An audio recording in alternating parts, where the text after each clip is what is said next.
Tonight's species has a largemouth and is the nation's most popular species. It can be found in lakes, canals, and ponds. So get ready because we have all the techniques you'll need to go bass fishing. Here on the Chevy, Florida Insider Fishing Report.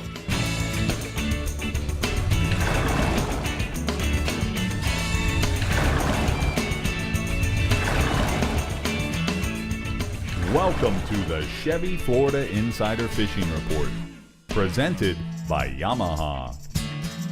We're here for the Chevy, Florida Insider Fishing Report. And guys, we know Hurricane Irma is approaching quickly and hope everyone is as prepared as they can be, battening down those hatches, as we just don't know how or where it's going to hit until it does, right, Rick? That's exactly right, Bree. So you got to be ready. Yep, just got to be ready. Well, this week we're talking about bass, and just as well because you might be able to get a few casts in between your hurricane prep for a little release. And Dave Farrell at the CCA Workbench might have some bass advice. Right? Yeah, I go fishing, bass fishing almost every day. So all day, every day, all day. Right. So I like it a lot. So we're going to talk about catching bass. Catching them bass. Well, I can't wait to hear about that. All right, let's start off with our first captain from the Startron Central West region, Captain Jeff Page. What's going on over there, Page? Well, folks over here are scared as well, and they're battening down the hatches as well. But, you know, Rick, it made me think of something you told me a long time ago. Back in '92, a couple days before Andrew, you said some of the best fishing ever. Right? So you're absolutely right, Paige. What happened 2 or 3 days before Andrew, because the barometric is falling, we jumped 100 tarpon on one day throwing lures. So, you know, if you get a chance to get out, the fish feel this thing coming, and certainly the fishing will be epic before it happens. All right, so why don't you tell me a little bit about bass fishing in your region, Bub? I'll bet the bass fishing will be just as good. Oh, absolutely. You know, in the Startron Central West region, I know we don't talk about it a lot, but we have a plethora of bass fishing starting to the south. There's the Peace and the Mayaca River, all east of I-75 now I'm talking about. They go way up into Charlotte and DeSoto County, and not only can you catch bass in these rivers, but as you get into later fall and early winter, lots of small tarpon and snook will be in there as well. To the north, we have the Braden River and the Manatee River. Same scenario, east of I-75. And as far as lakes go, we have the Mayaca River State Park, which has the upper lake and the lower lake. And we also have Lake Manatee. And at certain times of the year, you're allowed to get into FPL Parish Lake, which is at the FPL Power Plant in Paris, Florida, which is probably some of the best bass fishing anywhere in the state. All that being said, I haven't even mentioned hundreds of little small ponds and lakes throughout neighborhoods, golf courses, and county parks as well. Live shiners probably under a cork, the best, easiest way to catch them. But a lot of lures that work real good in our region are the Bass Assassin 6 and 7-inch curly tail worms in the June bug or the red shad color. And you can rig that weedless on a 4 or 5/0 Texas worm hook with a slide sinker in front of it. And if a lot of grass is in the way, you might want to try rigging it all weedless without a weight, or try using the Live Target weedless frog. Not to mention the old standby lure, the number 8 Rapala Finish Minnow in gold and black. I got a couple bass photos tonight. First, of Economy Tackle's own Captain Devin York with a nice bass he caught in a small local pond. And second, his brother, Sean York, who both the brothers fish on the FLW BFL Gator Division Series, which runs out throughout the state of Florida. All right, what else you got for me inshore there, Bub? Speckled trout. The speckled trout fishing remains strong, even with the water turning a more tannic color due to all the rains we had. Trout fishing not only in the deeper grass flats, but now look for the trout up close to the bars on the higher stages of the tide, mixed in with the mullet. It's something that they usually start doing as we move into fall. But with all this rain we've had, the fish have started doing it early. A good way to catch them if the floating grass isn't too bad is throw topwater surface plugs like the Bone Chartreuse Skitterwalk or the Live Target Scaled Sardine in the greenback pattern. Both good lures for that style of fishing. As far as the deeper grass flats go, It's tough to beat a quarter, a pilchard about 3 feet underneath the popping cork, or the saltwater assassin golden brim 4-inch sea shad rigged on a 1/4-ounce chartreuse jig head. Some of the better areas that are holding trout right now are the grass flats off Emerson Point, Rattlesnake Key to the north, and the flats off Sandfly Key and Devilfish down to the south. I got a trout photo tonight of a happy client, Danny Wynn, with a 28-inch gator trout he caught yesterday with Captain Gary Huffman of Tuna Breath Charters. All right, looking good. All right, let's go offshore there, Paige. All right, mangrove snapper, lots of quality mangs are being taken a little bit closer in due to all the rains. In that 40 to 80 feet of water, the key rick is getting set up properly with a good chum slick, chum block, and then dicing up small pieces of pilchards, and they're holding on hard bottom as well as ledges and rock piles. Look for the snappers in that 4 to 6 pound range. Species 2, Spanish mackerel and bonita, they're holding on the near shore artificial wrecks and reefs anywhere from a mile to 3 miles out. Again, Rick, don't stop till you see the birds crashing on the baits, lip plugs like small X-wraps or spoons, or free-line live pilchards on a long shank 2-0 hook. And God bless everybody as this storm approaches. Everybody be safe and get you a Chevy truck. Thank you so much, Paige. We're going to go ahead and take a look at the Daiquiri Deck Central West hotspots inshore. Redfish schools of mostly oversized reds are holding on the sandbars outside of Bull and Turtle Bay in Charlotte Harbor. Live cork pinfish or pilchards are the best bet. And then offshore, red groupers, nice 6 to 12 pound reds holding on the hard bottoms and 80 to 100 feet of water off of Venice. All right, the East region is up next, home of Lake O, which Captain Mike Holliday reports on every week. So Mike, let's hear what you got for our bass reports.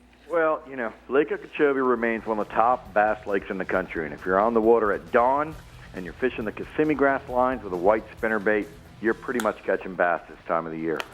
Places like Kings Bar, Grassy Island, and to the east of those areas, the J&S Fish Camp, those are all great spots to find bass, busting shad right at first light. And then as the day goes on, you want to slow things down, fish a watermelon or a black and blue Senko, or fish a live shiner. And then on the northern end of my region is the Stick Marsh Farm 13 complex, as well as the Garcia Reservoir, where you want to fish the edges of the grass with topwater plugs or spinnerbaits, or find moving water and throw a silver and blue lipless crankbait or a 4-inch boot-tail grub in any of the shad colors. I'm also starting to hear a lot about that 10,000-acre Fellsmere Reservoir project, which is in the final stages of construction. When that opens, it'll be one of the top destinations for bass fish. That's in Indian River County. Now, if you prefer to stay local, the Lake Ida Osborne chain in Palm Beach County, that's just a great place for fishing live shad or shad-colored bass assassin elite shiner. Just work them along the shorelines and bridges, or you can fish the Loxahatchee Preserve with small topwater plugs or a June bug-colored worm. There's also the Savannah Recreation Area in St. Lucie County. That's a great place to bring the family, rent a canoe, and fish the lakes and canals. Moccasin-colored worms or a white spinnerbait seems to work best there. And, you know, just keep in mind, just about every local lake and pond and canal holds fish in our area. So there's always an opportunity to grab a couple rods, a dozen shiners, get your kids outdoors, stand along the bank, and just watch them reel in fish. I have a photo there. That's Dean Herdman. We hear reports from him from the Stick Marsh all the time. That's a nice Stick Marsh bass that he caught on a spinnerbait. The other thing we got going, every year the snook seem to disappear with the opening week of snook season, but this year's been different. With a full moon this week, we should start seeing the last of the spawning aggregations in the inlets, as well as good numbers of fish along the beaches, taking advantage of the mullet schools that are starting to push south. Places like the Fort Pierce and Jupiter Inlet, the 25-cent Bridge in Stewart, and the Blue Heron Bridge in Riviera Beach, they'll all see good pushes of snook right now, chasing mullet during the low light conditions, dawn and dusk, and then after dark. So keep in mind, this is also a great time of year to beat the heat and fish the docks near the inlets at night. Since mullet are on the menu, you can throw topwater plugs, lipless crankbaits. You can fish them at any time of day. Just try to match the size of the lure with the size of the bait fish that are pushing through. We'll also start to see the first of those extreme high tides that we get in the fall. That spreads the fish out on the flats, but what's nice is it puts a lot of water on the shorelines and the seawalls, makes those the best places to catch a snook right now. Average snook in my region is going to be anywhere from 6 to 16 pounds, with fish to 30 pounds in the mix. All right, let's go offshore, Hollywood. Well, the dolphin bite really picked up this week, but the fish have been way offshore and anywhere from 800 feet of water on out. There's been some huge weed lines out there along with a lot of debris, and both are holding good numbers of mostly, school-sized fish. There are a few bigger fish in the mix, but not much. In shallower, the action is more like a pick away at the singles and doubles, but those currents are pushing those weed lines closer to shore every day. This is also a time of year when you want to run until you see something that looks good, like a weed line, a log, a tree, or some form of floating debris, then put out your baits and work it hard for 15 to 20 minutes before moving on to the next thing that looks good. You can pull ballyhoo and do well, but, with mullet run kind of kicking into gear, you can just cast net a live well full of a, larger finger mullet and just slow troll them in those same areas. And the average dolphin you're going to run into is going to be under 10 pounds. The other thing, every year we get a big storm in early September, and that does three things. It pushes the permit out to deeper water, it makes the lobster crawl, and it brings the largest of the mangrove and mutton snapper of the year into the inlets and the beaches to feed on the finger mullet, the juvenile pilchards, and the hatching turtles.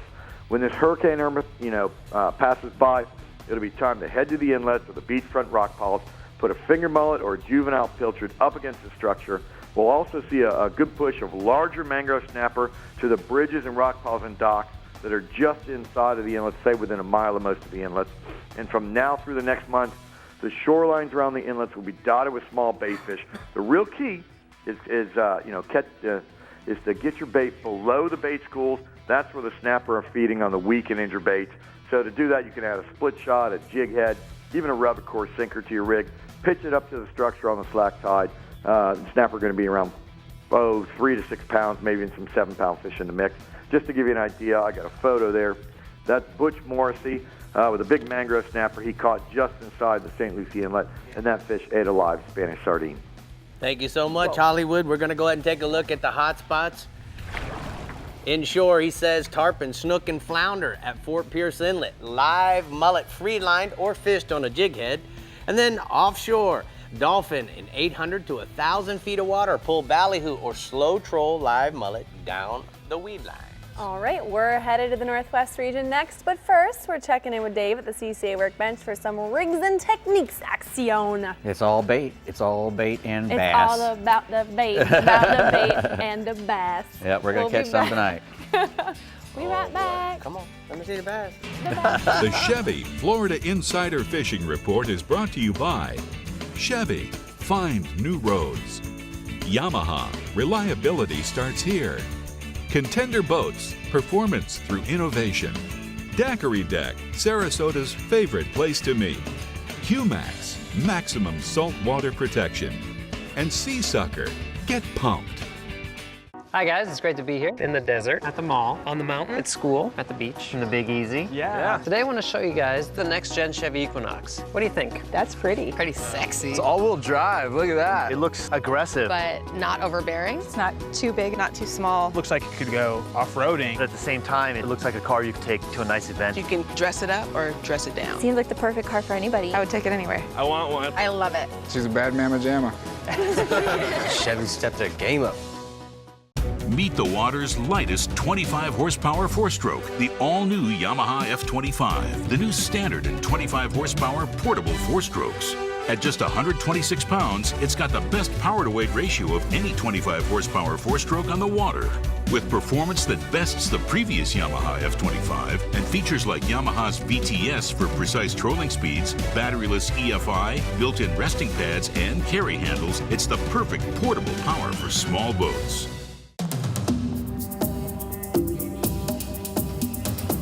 It's one of the most ancient forms of hide-and-seek known to man. And nobody knows how to play the fishing game better than the backcountry guides and offshore captains of the Florida Keys and Key West. Ready or not, here we come.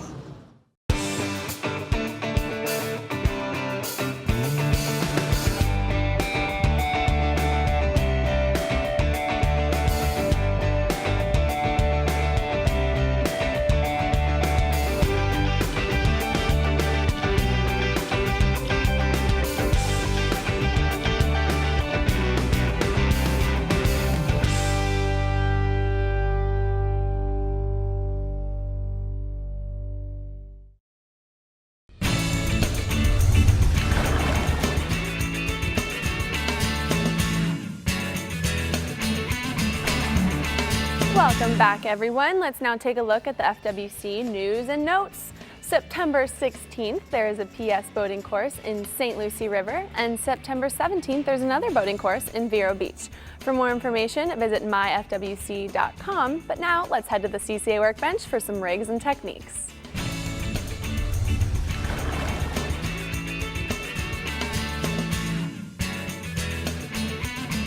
So we're here at the CCA workbench, Dave, and rigs and techniques is certainly what we talk about every week. But when it comes to bass fishing, not necessarily I'm really smart on this. So Yeah. I'm looking forward to this because I do it a lot, but I don't think I'm very smart at it either sometimes. well, I mean, obviously I know what's what, but what I don't get is there's so many different ways to rig things. Like you got Carolina rig, you got shaky head, you got trick worm. So I hope that'll that tell we you talk about that'll that. tell you one thing right there. What? Is that bass aren't very picky. If you can rig different things all different ways and still catch fish, because I don't think in Florida we are so blessed with having the best bass fishing probably in the world. Bass fishing started here really hard a long time ago, and it's just boomed and boomed. And we had a little water quality problems for a little while, but now we're just back and just crushing it. And this thing's creaturing on you. But it's really good that we have them here. And what's so great about bass is they're really aggressive. And like they were saying before, you can catch bass on live baits easily. If you can get shiners and little shad or something like that, and you get to almost any body of water in Florida, freshwater body of water, it's going to have a bass in it, and they will eat any kind of fish you throw in there.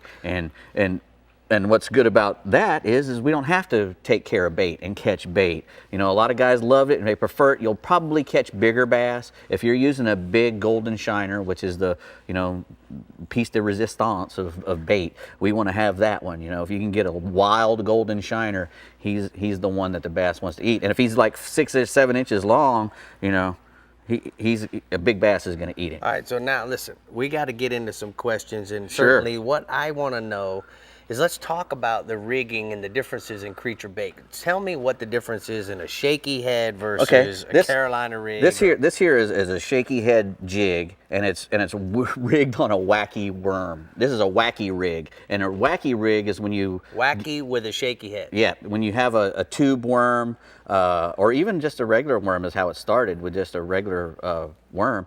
They'll hook it in the middle, and you can do it with this shaky head jig, which is a jig head, or you could do it like this. They even have, see that little O-ring on there? Yeah. They have a little tool that you can use to put that O-ring on there, and then you just put the hook through the O-ring. Or, I think I got another way to do it in here, do I? No. I don't know, Dave. Well, you can just put it right through it. You can just put it. Yeah. You can put the hook right through the middle of the worm, Okay. and that's how you do it. But this is normally how you rig a worm. And if I was fishing, if I told a kid, I said, "You want to catch a bass?" That's the thing right there to use. You don't have to be a genius to use it. You throw that thing out there and reel it real slow along the bottom, and when the fish eats it, you pull back. And a Texas rigged worm is a great worm. Okay, so let's talk a little bit about this. These are So weedless you have- worms. Are these both the same category worm, Yes. or is one? Yep. Okay. Yep, pretty much because the one's same. a curly tail versus just a regular flat tail. Right. I like a curly tail. It adds a little extra action. But And is this considered a Cinco? Yes, that's a Cinco because Cinco because Nana. because it's first of all it's thicker Uh-huh. and it's fatter and it's symmetrical.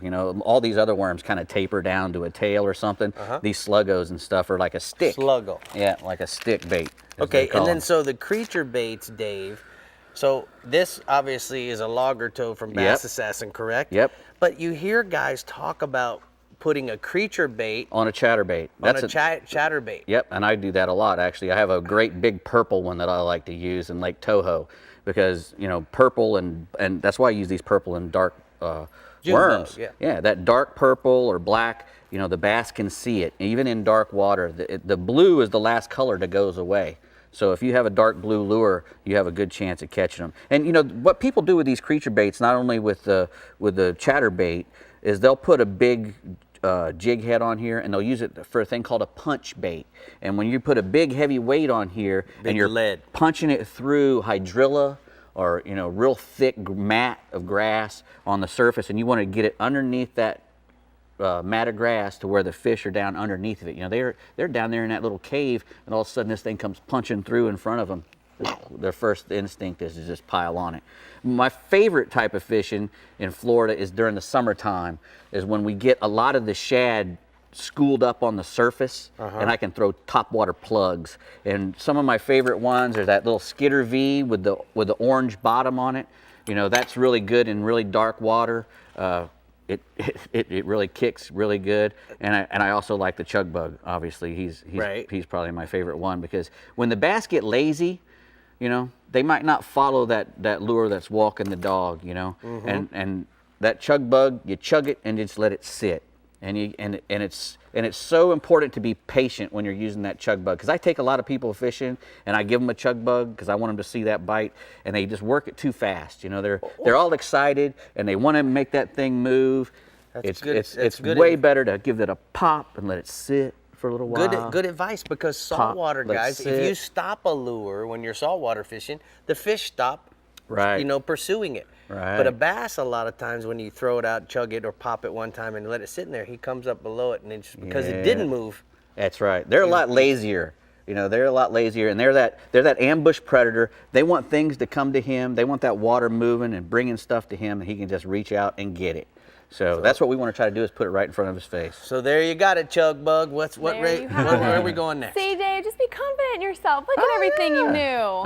Proud of you, buddy. Proud of you. The Flagler Construction Equipment Northwest region has got bass, if that's what you're after, and Captain Jeff Hageman is going to tell you how to get after them. Let's hear it, Hag. Bass fishing, we got some great bass fishing in our region. Throughout the thousands of lakes and parks we have access to them. Most of our bigger fish are caught in that wintertime months when the fish are spawning. Shiners, plastic worms, hard baits are all effective in my region. We also have a kind of unique thing that a lot of people do in our region.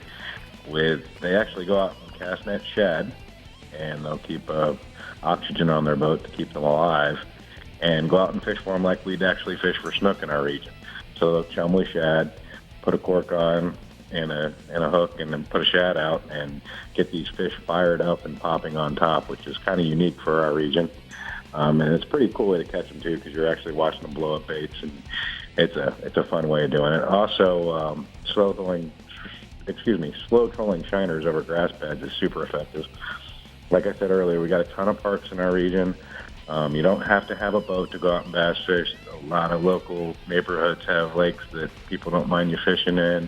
But there's parks in our region, and if you check with Parks and Rec services, you can find, or a local bait shop, you can find a lot of places to go fish if you don't have a boat and want to get out there and do some bass fishing. I've got a couple photos of Cody Smith with some great bass on this west coast of our Florida here. We got some of those are parks and some of those are neighborhood bass, so man, those are some big fatties there, boss. It looked like you guys fishing in the backyard. I love it. Yep, he's right in the backyard catching some great fish. He didn't have to go far to get the big No, mouth. he didn't. Right at home. All right, so what else you got for me on the saltwater side, Big Daddy? The saltwater side, Captain J.B. Charters Apalachicola reports a good redfish bite. They've still been holding good, mainly in the shallow waters along the marsh edges right now, and they're feeding on shrimp, pinfish, and live pogies. Moving a little further down south, Captain James Keith out of Cedar Key reports the redfish bite still hot around the island. He's using cut mullet fished on the bottom. This has been producing most of his fish. The key to catching them right now is finding the moving water around the oyster bars. Incoming tide seems to work best. Moving a little further south, Captain Mario Costello at Talateros Charters out of the Plantation and reports the redfish bite right now has been around the mangrove shorelines from Crystal River to Homosassa. They're targeting them in the last hour of the incoming tide. He's using live shrimp, or pinfish on a 3/4 circle hook. And most of these fish have been ranging in size anywhere from 24 to 34 inches. And I got a photo here of a family that's followed the Fisher Report around quite a bit. They were at our Cedar Key event, and they've come to a couple other events. And this is the Russ family with some nice redfish. Yeah, man, I recognize them. They were here on our last live audience. It was so good to see them. Yes, they were. They were at the Snook Show. Yep, appreciate them sending in the picture. I love it. All right, so what else we got in your region, Bubba? Grouper fishing right now, it really hasn't changed much from last week. The red grouper bite's been good throughout the region. This summer's been pretty consistent. The red grouper bite over the flat Swiss cheese bottom in that 60 to 120 foot of water has been great. Cut squid, cut sardines has been the bait of choice in either a knocker rig or a standard rig. 6/0 to 9/0 circle hook and 6 to 10 ounces of lead, depending on the tide and current. With a lot of big red grouper out there right now, but most of them have been averaging anywhere from just under legal to 6 pounds. The gag grouper bite's been generally a little bit deeper, from that 90 to 170. That seems to be in the right depth over the rock piles and ledges. Once you get out to these depths, like I said earlier last week, those hand-sized pinfish will keep those smaller red snapper from getting your baits, and you can target the gag grouper and some of the bigger American reds. 150-pound fluorocarbon leaders, 7 to 12/0 circle hook, depending on your size of your bait you're using, and 8 to 16 ounces of lead. With this moon we've got right now, the tide's really cranking out there. So if you're power fishing with your boat not anchored up and using the motor to keep over your baits, you might have to use a little heavier lead. There's been quite a few blackfin tuna have been coming in, and Captain Harry Connor of Hook 'em Harry Truckers out of St. Pete reports that he's been catching them pretty good. He's fishing over hard bottoms and wrecks in that 80-plus feet of water. Chum has been the key to catching them. Spend a little more time, fill that live well up with sardines, and once you get your spot, start unloading them, and you'll bring those fish right behind the back of the boat. Or if you're out there and you get out there before the shrimp boats start dumping their bycatch, pull up right behind the shrimp boat as he's tossing his bycatch, start chumming heavily, drift off of them.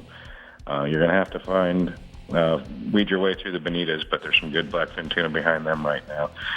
The tackle you want to use is anywhere from 30 to 50-pound braid on a medium-heavy spinning rod with about 6 to 8 foot of Suffix 30 to 40-pound fluorocarbon leader and a 4/0 circle hook.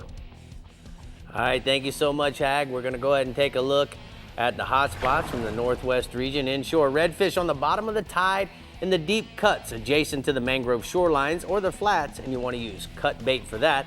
And then offshore, snappers on high relief structures in 8 to 40 feet of water. Use shrimp and sardines with a light lead, Bree.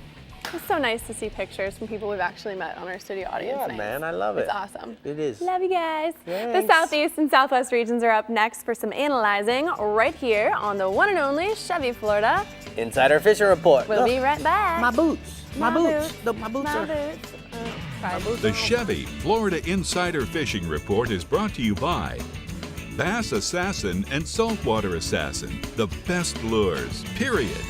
Blue Water Outriggers, everything for your outdoor adventures. The American Fishing Tackle Company, precision tackle and performance clothing since 1958. Best parts, best prices, Bennett Auto Supply.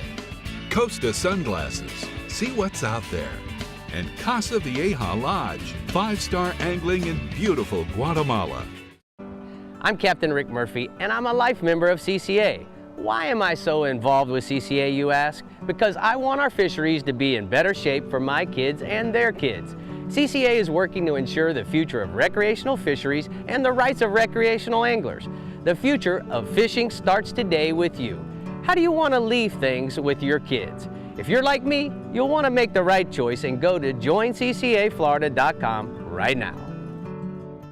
As close as you're gonna get to a sure thing for catching billfish is Guatemala. They're here, man. This has been a 20-year run, buddy. These things haven't left. There's no cycle. When it comes to sail fishing, this is the real deal.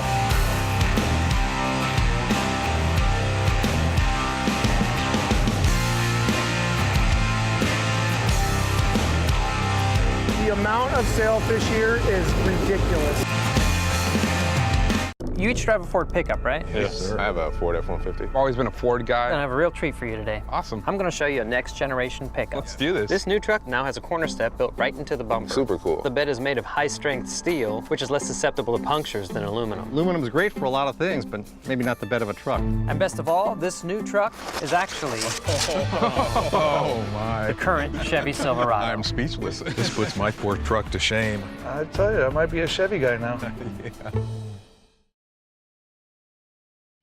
Remember, for weekly reports from our 9 captains, you can go to our website at ChevyFloridaInsiderFishingReport.com. And don't forget to like us on Facebook and follow us on Instagram at Official Insider. And Captain Rick Murphy, how do you always do that? You make you first. I know. You should be first. Okay, thanks. All right. Age before beauty. Yes, of course. Wait. No, beauty before before age. age. Shoot. The Casa Vieja Southeast region has just what you'll need for your last-minute bass trip this week. So listen up as Captain Jimbo Thomas has your tips. Hey, Jimbo. Hey, Bree. Hey, Rick, and everybody else. But yep, in the southeast region, largemouth bass can be found anywhere there's fresh water. And one of the great things about bass fishing is that you don't need a boat in most areas, and the wind and the weather is not as much of a factor as in offshore fishing, unless you're dealing with a hurricane or something like that, like this weekend possibly. But the Everglades have some great bass fishing, especially when the water levels are low. Concentrating those fish in the deeper holes, and catches of 50 or more fish a day are not uncommon. And when the water levels are high, like they are right now, the fish will move up on top of those flats and they get more spread out, but that fishing can also still be really good. Then the urban lakes and canal system of the region, they offer some great bass fishing, and they're not nearly as affected by the water levels as in those Everglades. The best bass bite is going to be early in the morning, then later in the day and into the evening when those water temperatures are not as hot as in the middle of the day. And some of the best baits are live shiners, bass assassin artificial worms. You want to rig them Texas style or wacky style. And then surface lures such as crankbaits and spinnerbaits, and that's just to name a few because there are a million bass baits out there. Now, staying inshore with bass of a different flavor, the peacock bass fish has been really good in the urban canal and lake system of Dade and Broward counties. That's in the south end of the region. The best peacock bass fishing has been around structure such as bridge and dock pilings. You want to fish in areas with clear water and some current. The peacocks, which have been in the 2 to 5 pound range, they've been hitting small live shiners and minnows, small rapalas. You want to fish those rapalas in chartreuse or blue and silver, and then 1/4 ounce root beer color DOA terrorize. And unlike the largemouths, those peacocks, they'll bite best in the middle of the day when the sun is at its hottest. And I got a photo here. This is Martin Yu with a 7-pound peacock that he caught in the South Dade Canal system. That's one of the bigger ones I've heard of in the area. Now, moving offshore. Jimbo, I'm going to interrupt you for 1 second. I'm going to take a look at the navionics from your region, and the reason why is we're talking about urban canals and exactly what we're going to have tonight on our navionics. Now, guys, you can sell right here in the southeast region. You have all these canals that are connected. The great part about these canals is that they have the boat ramps and what the availability of the boat ramps are. So if you just take the cursor and put the boat ramp on there and click on it, then it tells me what that park is. It's a park and natural center, canoes and kayaks. If I want to go to it, all I have to simply do is push a button and now boat to or drive to. And the great part is that, just like Jimbo said, we have the ability to be land-based, and that's one of the things that makes it so fun, right, Jimbo? That's correct. Now moving offshore. Theoretically speaking, if somebody was going to go fishing offshore this weekend, they would have a really good chance at catching a wahoo, because the August and September full moons, that's one of the best times of the year to target a wahoo. And we're just coming off the September full moon, which I believe was on Monday evening. Now, in the last week, there's been a fair amount of wahoo caught, and the bite should continue for 5 or 6 days after the moon, but I don't think anybody's going to be getting out there this weekend, so I think the fish are safe. But the bulk of the wahoos have been caught from Boca North to Palm Beach, but anywhere that you can find some north current and blue water, that's where those fish are going to be. Fishing with live baits under the kite or on the drift in 150 to 300 feet of water, that's been getting some bites, and big baits are going to attract the most bites. And if you can come up with a live bowl of pilchards or sardines to live chum with, that'll definitely help attract more bites as well as other fish other than wahoos. Although it's been a while since we've had that many pilchards down here in the Miami area. Now, if you don't have any live baits, trolling will get its fair amount of bites. a drone spoon or feather and bait or sea witch and strip bait combo. You want to fish it behind a number 3 planer or a wire line outfit because those wahoos are going to be down a little deeper. And you want to troll at anywhere from 6 to 10 knots. Trolling is also a great way to locate those fish. You can troll until you get some bites or find a productive depth range, then put out those live baits. And most of those wahoos have been in the 25 to 30-pound range. Now, a little bit further offshore, we're still finding dolphin anywhere from 5 to 20 miles offshore. Anything floating's been holding schoolies, and they've been nice-sized ones in the 5 to 10 range, and even larger. There's been a lot of sargassum weed coming through, and there's been birds working over most of the fish and over the floaters, so those birds have been pointing them out to us. So catching the fish is the easy part. You just got to locate them. Now, trolling rig, ballyhoo, small lures, and feathers, that's been working. And once those fish are located, we've been casting small light blue runners that we've been keying up under those weed patches. Or if you can get some pilchards, cut bonita, and ballyhoo on 20-pound spinners. There's also been some wahoos hanging under any floating debris. And I got a photo here. This is a 25-pound dolphin that was caught off Boca Inlet aboard the Fin and Tonic with Captain Pat Murphy. All right, well, thank you so much, Jimbo. We're going to go ahead and take a look at the hot spots from the Casa Vieja Southeast region. Inshore, fish your local lakes and canals with live and artificial baits for both largemouth and peacocks. And then offshore, look for the dolphin under the debris or under the birds, around the weed lines, and under anything floating anywhere in 8 to 20 miles offshore debris. Fin and Tonic. Fin and That's something Tonic. I would name my boat that, the Fin and Tonic. Let's check in with the Bell Southwest region and see what Captain Ronnie Houston is suggesting as this weekend approaches. Hey, Ronnie. Well, hey, Bree and Rick, you know, the theme species is largemouth bass, and a good thing in my region is you can catch largemouth bass all throughout the region, and you can catch them all year round. Now, some areas will be thicker than others, and what you want to focus on is canals, lakes, rock pits, golf courses, basically anywhere there is fresh water, and many people drive some of these areas just about every day. You don't necessarily need a boat, and I truly prefer times of the year when the water is low, the fish seem to be more concentrated, or when we have heavy rains, current flows, bridges, spillways, and culvert runoff is a good area to fish. Now, artificials and live baits will catch them. Probably shiners is the best the way to learn.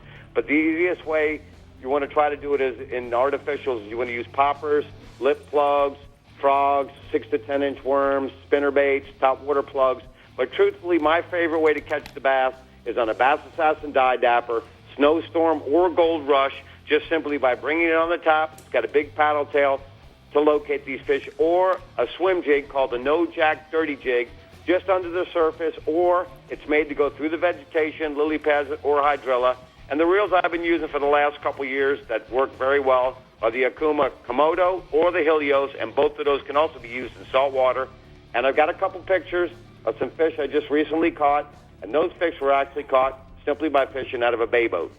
Now, Nice. still, Nice, on the Ronnie. inshore side, redfish, Jack Daniels Key to Bird Key. Now, the tide you want to concentrate on the last half of the incoming or the first half of the outgoing on the outer Gulf Islands.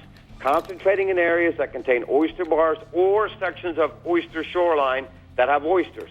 Now, the baits of choice have been gold spoons, yellow bucktails tipped with shrimp due to the tannic water, top water walk the dog lures in bright colors, or the silhouette of the tannic water, a root beer paddle tail on a quarter-ounce jig head, live pilchards, cut mullet, and ladyfish on a knocker rig with a half-ounce weight. And I've got a picture of a young man who just fished with me a couple days ago, Brody Buzko, with an oversized redfish. Now on the offshore side, the permits. Indian Key to Wiggins Pass, fishing towers and wrecks up to 25 miles out by simply anchoring up or making several drifts across the structure using live crabs, while drifting using one rod without a weight and one rod with maybe a split shot or two to figure out where these fish might be in the water column. Work this pattern, and if you're strictly fishing for permit, this is simply going to be a run-and-gun bite and a bite of patience. Also, the cobia, Stump Pass to Fort Myers Beach, fishing wrecks close to 6 miles, up to 30 miles out. Some of these areas are grouped up with cobias, and some have just some scattered fish passing through. Guys have told me while chumming for mangrove snappers, fish have been appearing in the slick. Large live baits on the bottom, anchored up. Also, chugging lures fan casted across the top are a good attractor, especially if they're bright. Pitch baits, you want to have some pitch baits ready, whether it be live herring, pinfish, But if you see these fish on top, bucktails and swim baits, I've been working the sight casting fish on top. Just want to say to all my family at Florida Insider and everybody on the east and west coast in the state of Florida, please be wise and be safe. Great report, Ronnie. As always, we're going to go ahead and take a look at the hot spots from the southwest region. Inshore, snook, the outer beaches and passes, top of the high, all throughout the region using live pilchards, silver spoons, and white bucktails. And then offshore, red groupers, Marco to Sanibel, 55 to 75 feet of water, fishing the hard bottom with cut squid, herring, and sardines. Glad Ronnie got some photos in there. I haven't seen him in a while. Man, he looking good. He looking good with them bass. Yep. Yep. Up next, we're talking with our captain from the Keys and then seeing what Dave's got for us at the CCA workbench in the new products arena. You have Bass stuff. Bass I've got stuff. some good bass stuff. No way, some Yeah. bass stuff. Yeah, why not? And Hey, man, something he's, that, he's one smart bass. nope, Yeah. doesn't work. We'll be right back. Well, you know what I was going to say. Yeah, I know. The Chevy Florida Insider Fishing Report is brought to you by the Florida Keys and Key West. Come as you are. FWC, the Florida Fish and Wildlife Conservation Commission. Navionics, we start where the road ends. Soft Science, supreme comfort footwear. Power Pole, swift, silent, secure. Real legends, exclusively at Bell's. And Maverick Boat Group, makers of premium boat brands Maverick, Hughes, and Pathfinder. Yamaha's 4.2-liter V6 offshore 4-strokes. For those that like their V6 lighter, faster, and stronger. Setting new standards for power, efficiency, speed, and lightweight. Built for the rigors of offshore boating. Packed with Yamaha's legendary reliability. And now Yamaha's 4.2-liter V6 4-strokes offer a choice between digital or mechanical controls to match your rigging preference. Yamaha. Reliability starts here.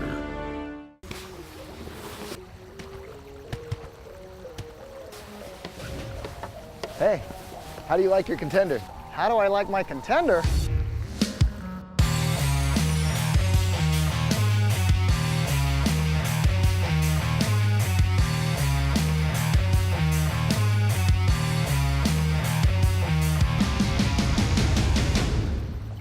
What's not to like? Dude, I just saw a contender, and man, I gotta give me one.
So guys, not only is the fire disc a steamer, a sauteer, and a great griller, but it's also a fryer. So I've got some grouper here that I'm gonna run through an egg white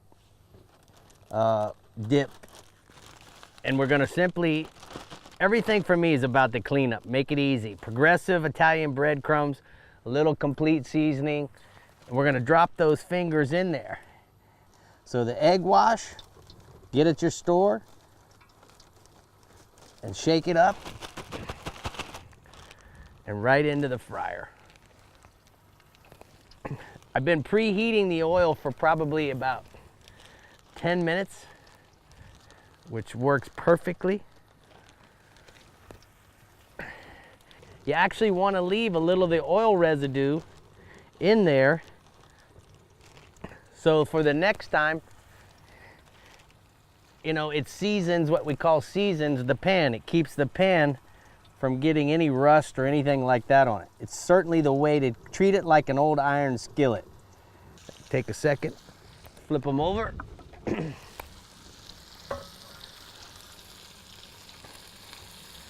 Working well, everything's going good here. I like it. I wasn't paying attention. I let that one get a little overdone. My bad. But guess what? If that doesn't show you how hot the grease gets, nothing will. So to top this off, we got our fried fish. I like some fresh cut mangoes to go on top of the fish. To go with it, I like sliced tomato with some mozzarella, as well as a little garlic salt and some glaze. Oh my God. I mean, are you kidding me? Oh. We just can't get any better.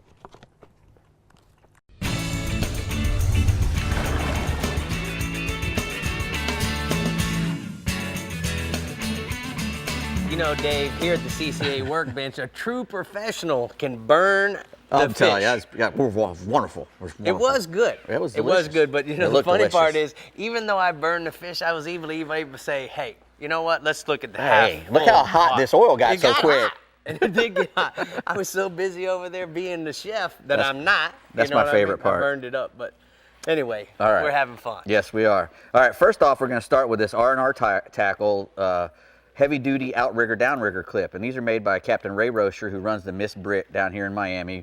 You know, Ray's well-respected captain. He does a lot of great things for our sport, and he's an excellent fisherman. And he came up with these new outrigger clips. He also came up with some kite clips I'm going to show you sometime later. But these are really heavy-duty, and you don't want to let the heavy-duty throw you off because they're very easily adjusted, and these will work whether you're pulling for blue marlin or even, you know, the lightest light for sailfish. You know, just don't let the heavy duty, you know, fool you. The good thing about the heavy duty is you can lift 20 pounds or 25 pounds probably, he said, of weight. You know, you clip this thing and tighten it down, it'll pull 25 pounds, And which you is have the ability to adjust how heavy you which want is to clip. important. You know, when you're pulling big teasers or big lures or even a downrigger, if you want to run a downrigger and you want to run something off a clip off a downrigger, that's the one that you want to try to get. You know what I really like about this is that he put the ball and swivel inside there. Yeah. So on those light days when your halyard is not being pulled so far, your angle may be more straight out the back of the boat versus when you're doing a big heavy bait or maybe fishing one a little closer. Look how now it rotates so that you get that straight pull. Right. It's very, very smart. Very Raymond. smart thing. Very smart. He's a good fellow. Anyway, job, rnrtackle.com to go check those out. All right, the next thing we got here is we got some Storm live kicking shads, and we were just talking about bass fishing, and you know these things. Look This at that. is the kicking minnow here? that's the kicking minnow, and these are the live shads.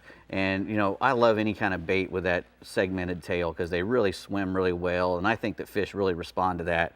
It's really cool the way it wiggles. It does, and they come in the 4-inch size, a 3-inch size, and weights from a 7/16 up to half ounce. They even have that 1/4 ounce one there.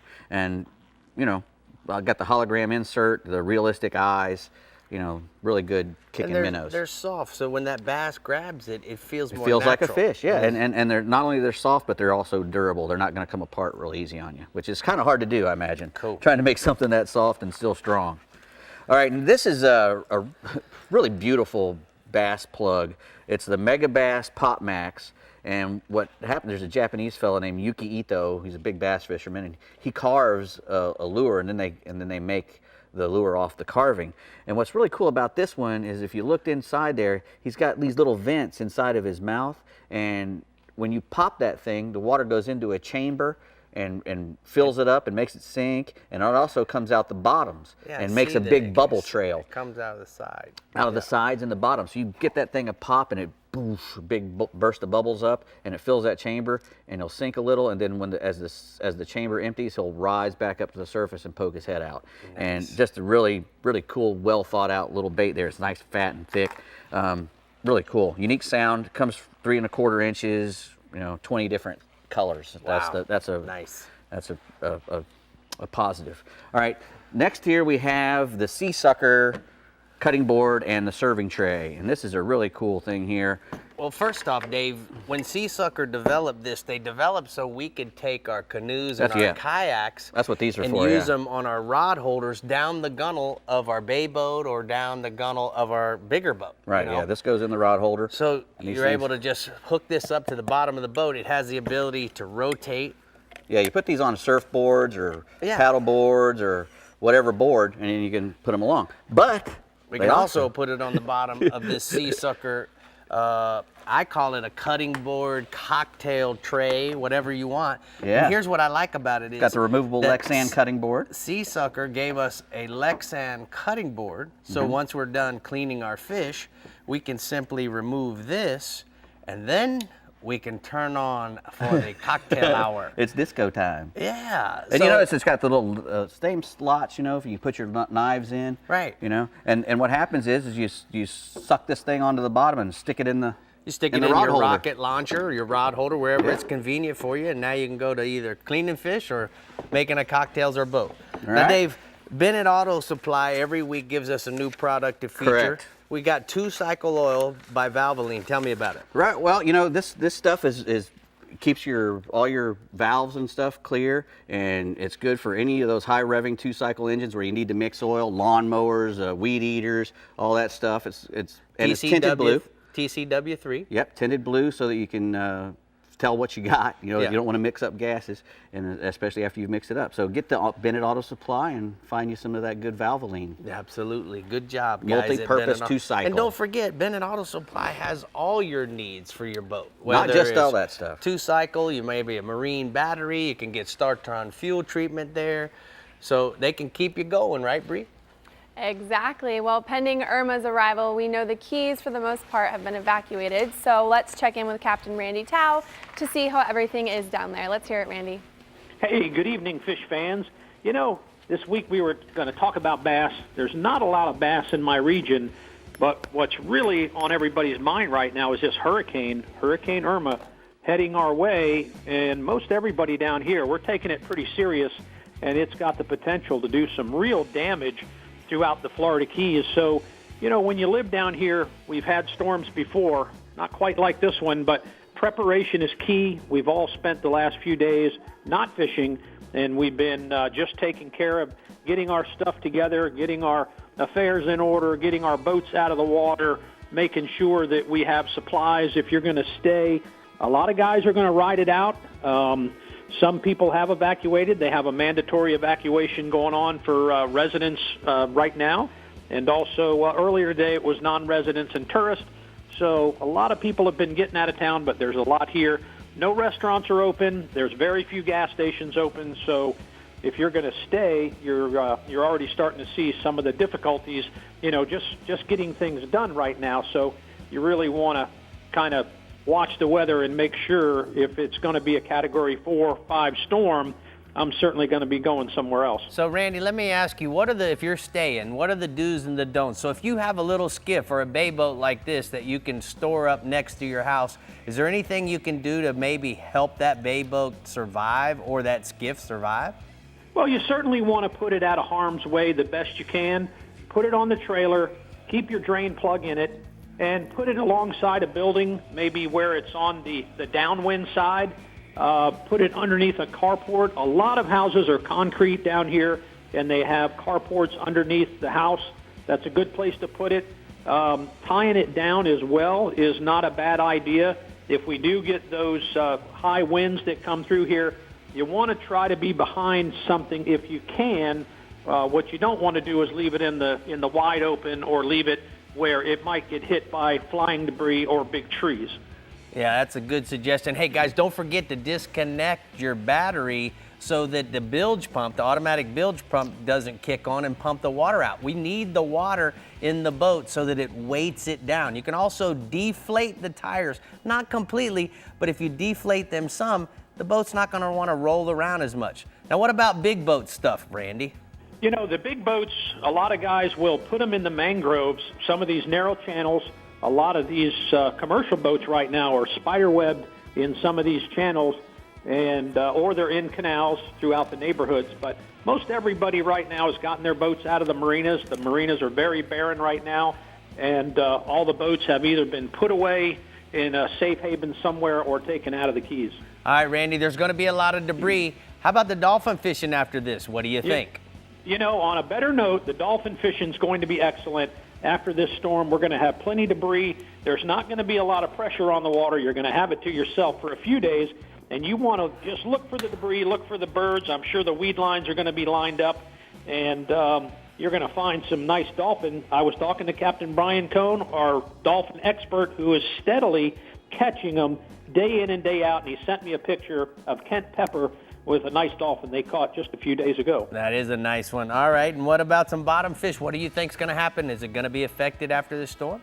It's going to be great. After a storm's a great time to catch groupers. One of my favorite things to do. The black grouper especially are going to be biting. My prediction is you're going to have a real good grouper bite in some of those deeper wrecks, 120 feet to 200 feet.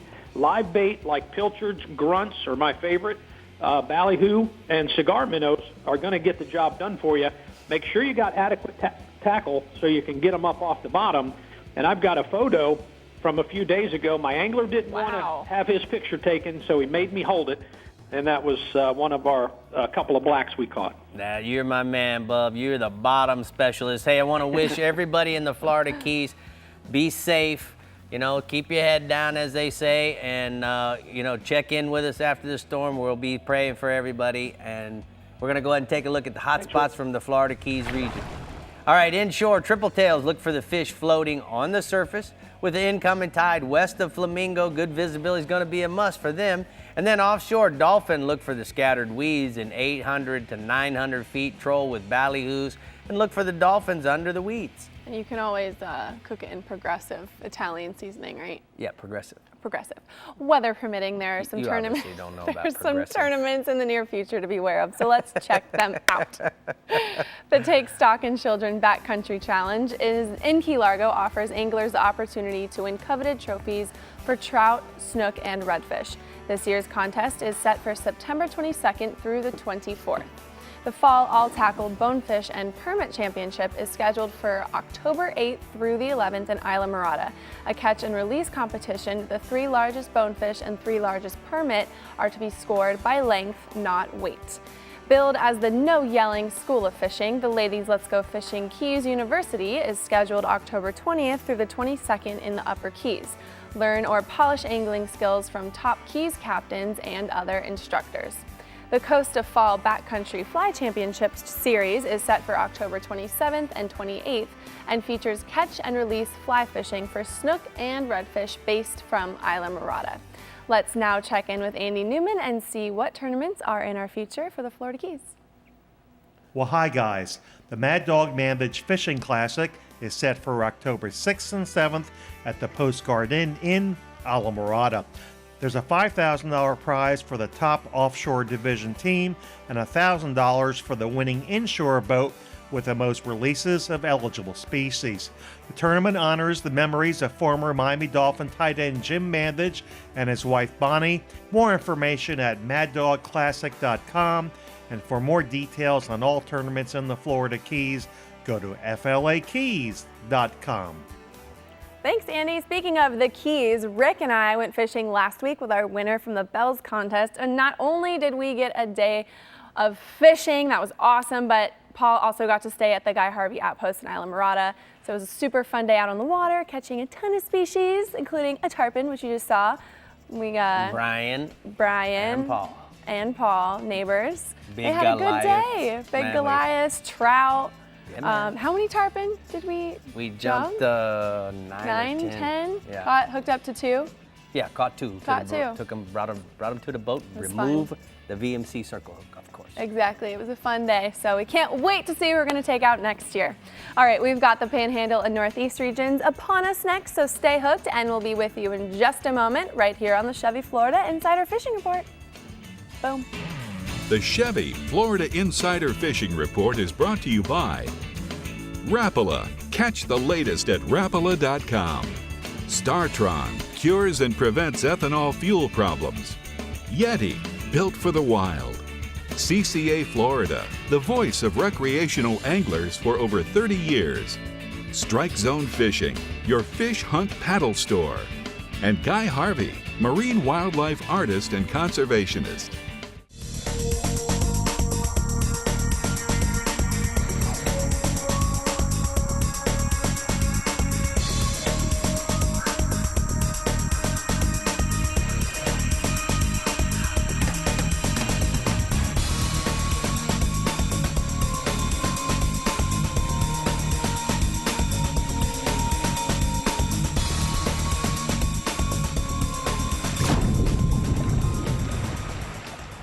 Hi guys, it's great to be here in the desert, at the mall, on the mountain, at school, at the beach, in the Big Easy. Yeah. Today I want to show you guys the next gen Chevy Equinox. What do you think? That's pretty. Pretty sexy. It's all-wheel drive, look at that. It looks aggressive. But not overbearing. It's not too big, not too small. Looks like it could go off-roading. But at the same time, it looks like a car you could take to a nice event. You can dress it up or dress it down. Seems like the perfect car for anybody. I would take it anywhere. I want one. I love it. She's a bad mamma jamma. Chevy stepped their game up.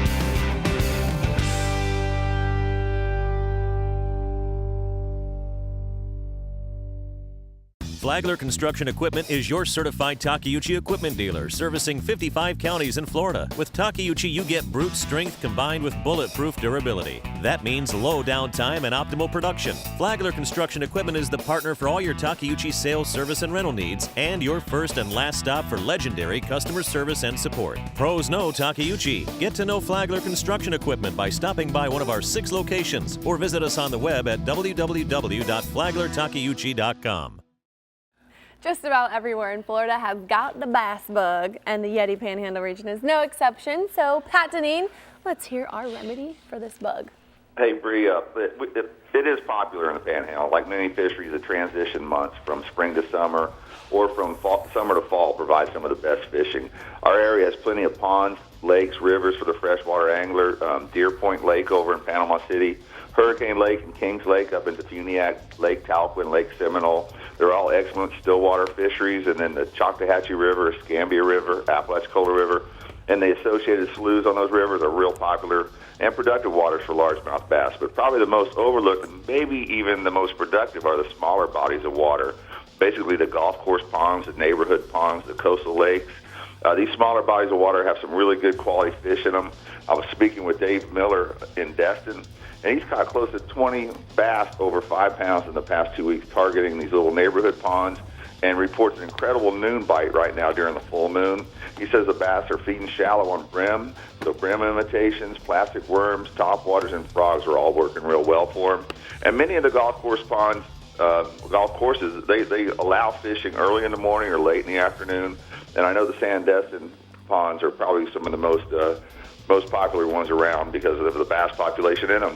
And there's a photo of Dave Miller with a nice fat bass he caught this past week in a neighborhood pond in Destin. I mean, so you don't have to travel far for them. That's so cool that the golf courses let you in, Pat. All right, what else are we going to get in on this week? Rick, Captain Dusty Powers over in Pensacola, he reports a good number of triple tail coming from the Escambia Bay area. And I spent last weekend over at St. Vincent Island, Indian Pass area, and we saw several of them along the beaches of St. Vincent Island and also up in the pass itself. They're great eating fish and surprisingly strong fighters. You can find them around channel markers, crab trap floats, floating debris, and then often you'll just see a free swimmer on a tide line, particularly in that Apalachicola area. A best bait is a live shrimp, a peanut menhaden, a 3 to 4 inch pilchard suspended under a float to keep the bait close to the surface up where that triple tail will see it. And you want to use a medium or medium heavy spinning tackle, especially if you're fishing around those channel markers or somewhere where they can cut you off. And some of these triple tails are coming out of the Pensacola area are upwards of 15 plus pounds, so they're really good quality fish. Moving offshore, the amberjacks are on all the steel wrecks in 100 to 200 foot of water, and they're really loaded up. You can't probably go to any of them without finding some jacks. Between the closed seasons and the increased minimum size, the average jack size has gone way up. Even the shallow wrecks in 80 feet of water are having plenty of 20-plus pound amberjacks on them. The best bait is a lively freeline or lively hardtails. Freeline on the shallower wrecks. You want to use a slip sinker on the deeper spots. But really the coolest bites are when you can get them up on the surface. And they readily respond to live chum. So if you chum them up with live pilchards, they'll come up, feed off the surface. You can catch them on a fly rod with a crease fly or a popper, or use a topwater chugger. The jacks are running 15 pounds and up, and there's also been a few bonus cobias thrown in as well on these metal wrecks. And then finally, after the past weekend and the last weekend we got for catching red snappers for a while. It's back to the vermilion or mingo snapper fishing. And fortunately, they've been biting good and fairly close as well. Ed Doubleday on the swoop in Destin, he reports plenty of mingos on natural bottom in 100 to 110 feet of water. Use a 2-hook chicken rig baited with cut squid or herring. And you're going to probably have to wade through the triggerfish to eventually get the mingos that you want, but they're running nice size, 2 to 4 plus pounds, and they're probably a really tasty snappers. So, Pat, I got a question for you. You know, a technique that I learned in Key West for those big amberjacks to catch them on fly, we would use a blue runner and put a blue runner on a conventional rod that was long, and we would tease that blue runner up on the surface, and he sees those amberjacks in and around the bottom of the boat. Do you guys use that technique up there? And if not, I mean, I'd love to come do that with you sometime. I haven't done that, Rick, but I know a lot of times if you catch a blue runner on those wrecks, even a bonita, you know, something that's too big for the amberjacks to eat, they'll come all the way to the surface chasing it around. I do know that if you chum with those live filters, they kind of form little schools just down current of the boat, and the jacks will tear those things up. So it's probably close to being the same. I think it might be tough trying to keep that blue runner away from the amberjacks. Well, that was the whole idea. What those guys would do is they would have this thing kind of bridled or even a big hook in it, and when the amberjack would come up to try to bite it, they'd let it kind of lick it a little bit and pull it away from him. And it really made the amberjack angry. And then you'd throw a big fly in there and pop it one time, and man, they would pile on. That's how they caught all those world records on fly. Man, cool. That would be pretty cool. I'd like to check that out. I know I've used skitter walks and top dogs without the hooks. So anything to get them up on the surface where you can give them a fly. All right, man. We'll talk to you again next week. Thank you so much. We're going to take a look at the blue water outrigger hotspots from the Panhandle region inshore. Redfish in the grass between Breakfast Point and Big Point. Use shrimp flies or unweighted soft plastics. And then offshore, triggerfish, if the weather permits, fish in state water Saturday and Sunday using cut bait, Bree. I think that would make just about anybody angry. Yeah. Yeah. Can you imagine pulling a piece of pizza away from you? No. Do you eat pizza? Of course. Come on, man. I eat some pizza. I can't see that. I eat some pizza. Oh, I can. The Strike Zone Northeast region is up next with our Captain Tommy Derringer live on FaceTime. Tommy, you think Bree's eating pizza, bub? I eat pizza. Yeah, I mean, I Thanks, totally Tommy. What are you you're talking saying? I'm just kidding. You can't take pizza away from anybody. If you take it away from me, I'd be the same. I'd get mad just like those amberjacks. Heck Yeah. Totally get it. All right, so tell us about it. Yeah, you know what, guys? There's Strike Zone Northeast region. We got some awesome bass fishing here. You know, it's something I did a lot of when I was little, when I was growing up. And, you know, it's available in pretty much just about any neighborhood pond or golf course, just like Pat was talking about. Now, the cool thing about bass fishing around here, you know, pretty much any body of fresh water, whether it's a large or small, is going to hold some of those largemouth bass. All you need to catch them is a simple plastic worm rig or even a little beetle spin. Now, it's a great way to go catch some fish for the angler that has some limited time to go fishing. You know, I got a bunch of good buddies that they can go to one of the ponds by their house after work, catch a couple of nice bass, and still be home in time for dinner, or for pizza maybe. Now, we do have some of the best trophy bass fishing around in the St. Johns River, and there's just, you know, there's too many great bass fishing lakes to mention them all here. One cool thing about fishing for bass in the St. Johns and the creeks and tributaries off of it is that you can catch a bass on one cast and then one of our saltwater species like a redfish on the next cast because of the brackish water we have up there. One way you can target bass this time of year is to fish around the docks up the St. Johns River with either a live shrimp, mullet, or a shiner under a float. You can catch some big bass as well as redfish, trout, flounder, even the occasional snook. Now, as it cools off this month, those bass are going to get a lot more active, and it's going to be a great time to toss a topwater plug, especially first thing in the morning. Once the sun comes up a little bit, you're probably going to want to switch to something like a lipped Rapala plug. Now, I've got a picture here. This is Avery Bliss with his lunker bass that he caught on a topwater mouse on Redwater Lake. And I know Avery, man, he's a big fan of the show. So thanks for watching, Avery, and that's a really awesome fish there, dude. Thank you so much for sending that in. All right, let's go ahead and stay. What else you got for us? All right, you know, the tarpon, man, the tarpon fishing, it's about as good as it gets right now in the region, and I really hope that storm doesn't mess it up. But the smaller juvenile tarpon, they're loaded up in the canals and some of the bigger creeks throughout the region. Palm Coast canals have been holding quite a few of those guys this week. A large live shrimp or finger mullet free line under a float is going to work real well for those small poons. Now, a small subsurface or lip plug like a Rapala ripstop or a shadow wrap is going to work as well. The bigger tarpon, you know, that's the real story. And those big fish, they're all over the inlets right now. The mullet schools are really thick in all the area inlets, and the tarpon, they're feeding on them like crazy. The best bite has been early in the morning or just before dark during the low light conditions. A medium to large mullet, free line, or you can float it on a 7 to 10-aught VMC circle hook. That's been working really well for those inlet fish. Now just locate the busting or feeding tarpon and just drip your bait back. The mullet are also running down the beaches, and the tarpon have been putting on quite the aerial display. They've been going airborne after those mullet, and there have been some big tarpon caught right off the beach earlier this week because the waves are flat right now, and they were feeding real close to shore. And I got another picture. This is Colin Phillips with a nice tarpon that he caught up there in Jacksonville. Now, he didn't catch it from the beach, but he did decide to hop out of the boat for a quick picture. Really nice job on that fish, Colin. Cool photo. Man, that's so cool to see that fish in the surf like that. All right, Tommy, let's go offshore, bub. Well, you know, the sailfish, I spoke with Captain Robert Johnson from Jody Lynn Charters. He tells me they've been catching or at least seen some nice sailfish on just about every trip he's had this week. Robert says that the bait seems to be a little thicker in the way of sardines up in Jacksonville, but the blue runners, they're thick and about 120 feet off of St. Augustine, and that's what those sailfish are chasing.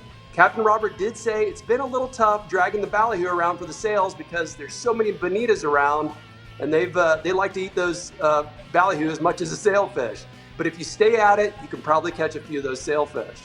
Now, staying offshore, I also spoke with Captain Billy Hunsicker from Endless Summer Charters, and he says it's been a good mixed bag of snappers this week, and they've been catching some really big vermilion snappers that are spawning right now in about 100 feet and deeper.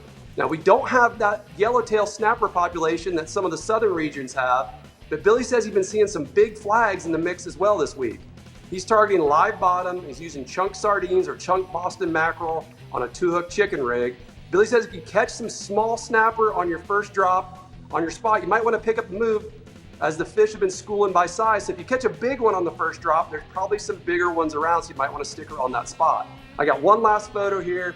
This is my buddy Captain Bo Hall from the Majesty and the Mayport Princess out of Mayport with a couple of those big vermilion snappers. You know, Tommy, great report from the Northeast studio. I love it, man. I was looking at all the cool stuff in the background. You done a really good job of decorating that garage, man. We always have a backup if we get blown away down here, right, Bree?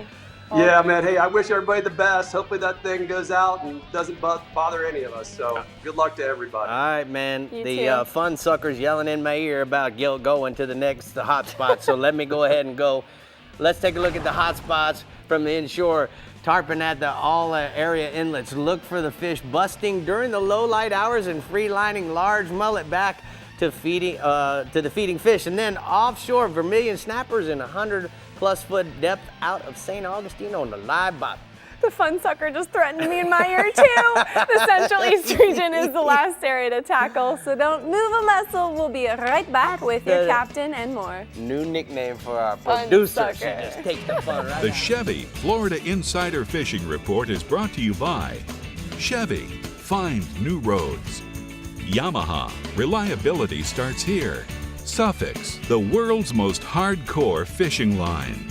The IGFA, conservation through education. Get your hands wet. Flagler Construction Equipment, your exclusive Takeuchi dealer. And Okuma, inspired fishing. When you're moving a big offshore boat, it's all about thrust and trust. For thrust, nothing compares to the Yamaha purpose-built 5.3-liter V8 Power Pioneer.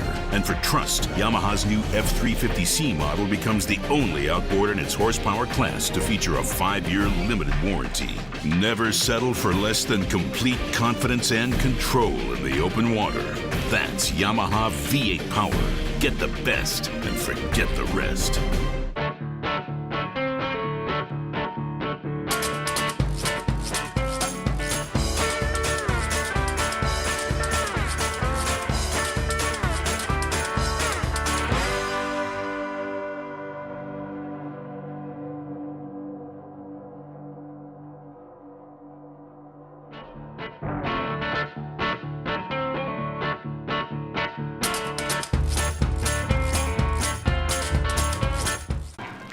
Remember the glory days of gasoline? It's just not made the same anymore. Kick your gas into gear with StarTron. Pump up the performance in all of your engines. Cure the problems of ethanol with the power of enzymes. And maximize your mileage every time you drive. Kickstart your engines with StarTron. You each drive a Ford pickup, right? Yes, sir. I have a Ford F-150. I've always been a Ford guy. I have a real treat for you today. Awesome. I'm going to show you a next generation pickup. Let's do this. This new truck now has a corner step built right into the bumper. Super cool. The bed is made of high-strength steel, which is less susceptible to punctures than aluminum. Aluminum is great for a lot of things, but maybe not the bed of a truck. And best of all, this new truck is actually Oh, my. the current Chevy Silverado. I'm speechless. This puts my poor truck to shame. I tell you, I might be a Chevy guy now. Yeah.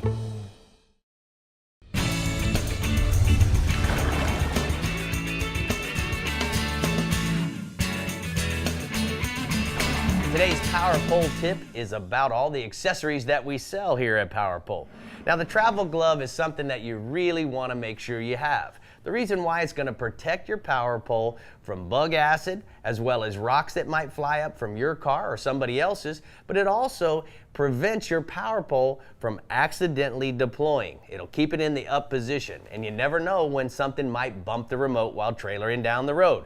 The other thing that comes to mind is certainly the foot switches. Now, I love these foot switches because they can be mounted up on the bow of the boat or in other places, but more importantly, more often than not, I actually have a fish on the line and I don't have the ability to stop reeling or to take my hand off of the rod to deploy it. By simply stepping on the switch twice allows me to deploy my power pole. Now, a hardware kit is a must for anybody that's had a power pole for any time. And the reason why it comes with bushings and spare nuts, and certainly it allows you to keep your power pole in perfect operating condition.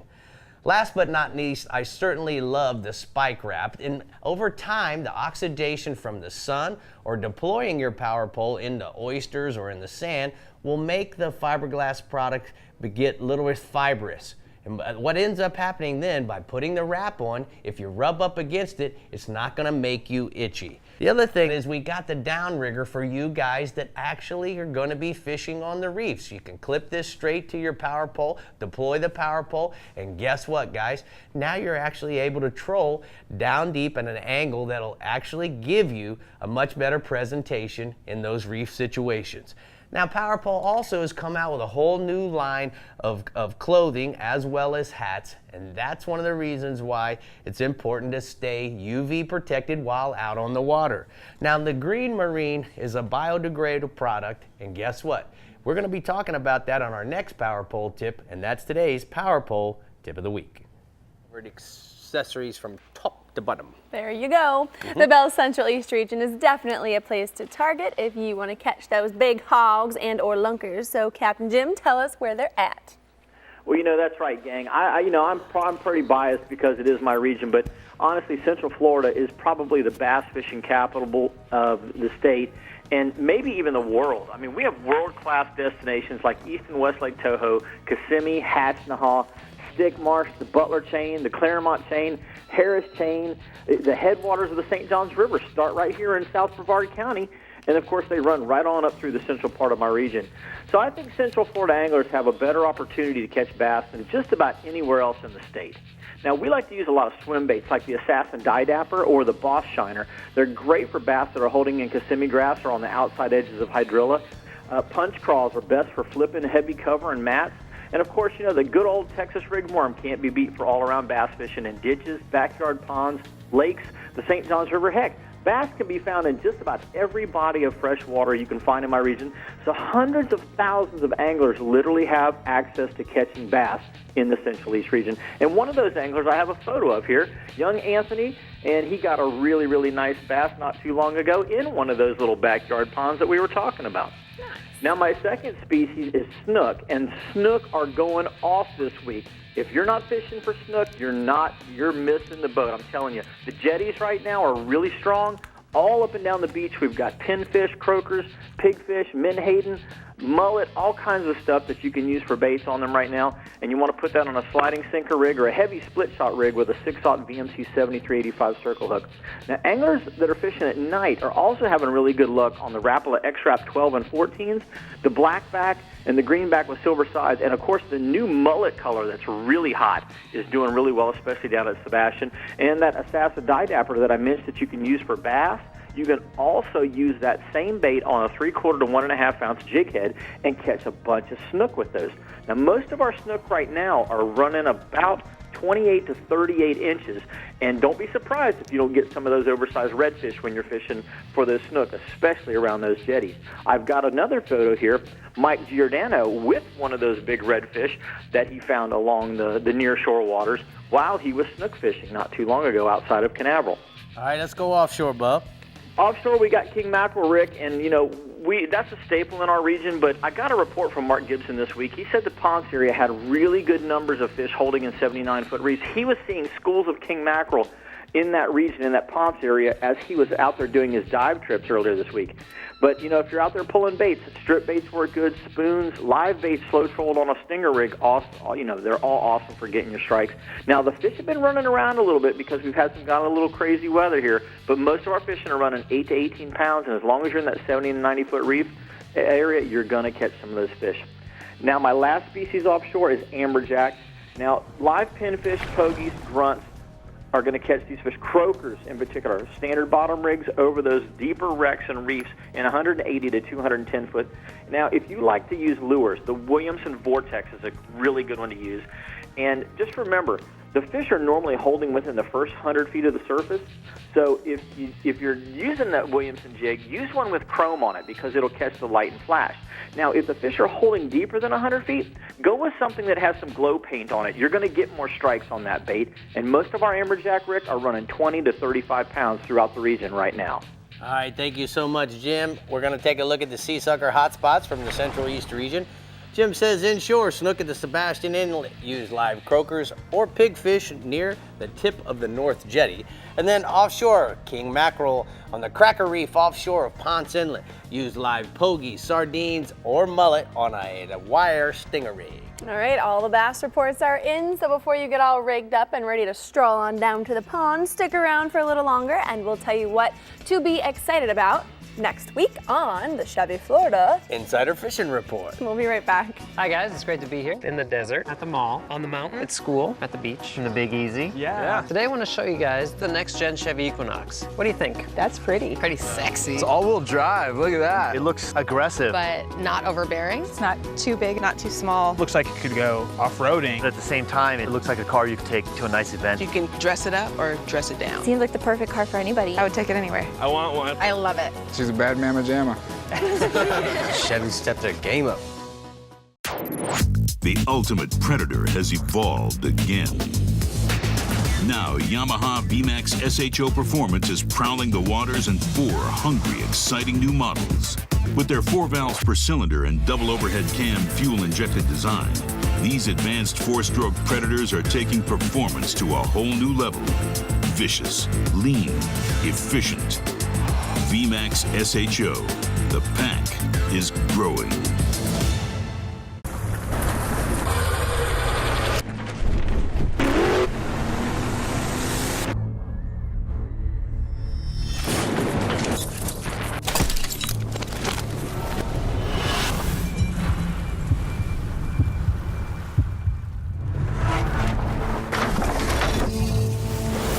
When you're paid to put fish in the boat, you don't mess around with the thing that puts fish in the boat.